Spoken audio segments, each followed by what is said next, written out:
Welcome to SVR academy. AP high court recruitment cell అనేది ఒకటి ఉంటుందండి. ఏపీ హైకోర్టులో రిక్రూట్మెంట్ చేసుకునేటువంటి అడ్మినిస్ట్రేటివ్ సెల్ ఉంటుంది. ఇదే హైకోర్టుకు సంబంధించినటువంటి నోటిఫికేషన్స్ మొత్తాన్ని కూడా ఇష్యూ చేయటం, రిక్రూట్మెంట్ చేయటం జరుగుతూ ఉంటుందన్నమాట.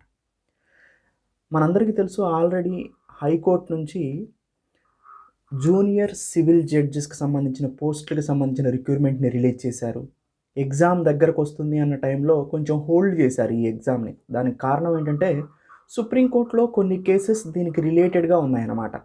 ఆల్ ఇండియా జడ్జెస్ అసోసియేషన్ అనేది ఒక కేసు రన్ అవుతుంది. 1980s నుంచి కూడా ఈ కేసు రన్ అవుతుంది. దానికి సంబంధించినటువంటి కొన్ని కీలక ఆదేశాలు రావాల్సి ఉంది. దానికి సంబంధించి ఆ కోర్టు కేసుని బేస్ చేసుకొని కొన్ని మార్పులు చేర్పులు చేసుకుంటే బాగుంటుంది అనే ఉద్దేశంతో వీళ్ళు కొంత ఆపటం జరిగింది, హాల్ టికెట్స్ని ఇష్యూ చేయకోకుండా. దాంతో జూనియర్ సివిల్ జడ్జ్ సంబంధించిన హాల్ టికెట్స్ కానీ దాని నియామక ప్రక్రియ కొంచెం డిలే అవుతుంది. కానీ ఎగ్జామ్ మాత్రం పర్ఫెక్ట్గా జరుగుతుంది, కొద్దిగా డిలే అవుతుంది. అసలు ఒక దాంట్లో ఒక రీజన్ ఏంటంటే, మద్రాస్ హైకోర్టు కానీ తెలంగాణ హైకోర్టులో కానీ ఈ జూనియర్ సివిల్ జడ్జిని అపాయింట్ చేయడానికి ఒక 3 years ఎక్స్పీరియన్స్ అడిగారు. అడ్వకేట్గా 3 years ఎక్స్పీరియన్స్ అయి ఉండాలని అడిగారు. కానీ ఏపీలో మాత్రం అలాంటి రూల్స్ ఏమీ లేవన్నమాట. సో ఇది ఒక ఎగ్జాంపుల్, ఇదే ప్రైమరీ కాజ్ ఏం కాదు, ఇది ఒక ఎగ్జాంపుల్ అనమాట.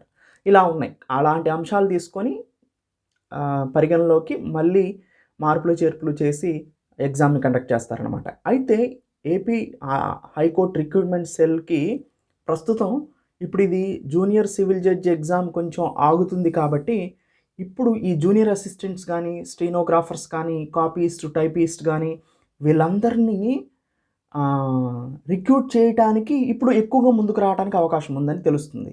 అంటే జూనియర్ సివిల్ జడ్జి ఎగ్జామ్ కొంచెం పోస్ట్ పోన్ అవడానికి అవకాశం ఉంది, కొద్దిగా డిలే అవకాశం ఉంది. కాబట్టి ఇప్పుడు మిగతా రిక్రూట్మెంట్ని ఇంకా ఫాస్ట్ ట్రాక్లో పెట్టడానికి అవకాశం ఉంది. అందుకనే మేలో ఈ మంత్లో రావడానికి అవకాశాలు ఎక్కువగా ఉన్నాయని మనకు అర్థమవుతుంది.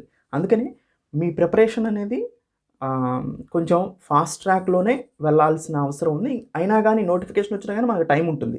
ఇంకా ఆ నోటిఫికేషన్ వచ్చిన తర్వాత ఆన్లైన్ అప్లికేషన్స్ తీసుకోవాలి, తర్వాత ఎగ్జామ్ అనౌన్స్ చేయాలి, హాల్ టికెట్లు ఇష్యూ చేయాలి. అట్లీస్ట్ మనకి 2 months అయితే టైం ఉంటుంది మినిమం.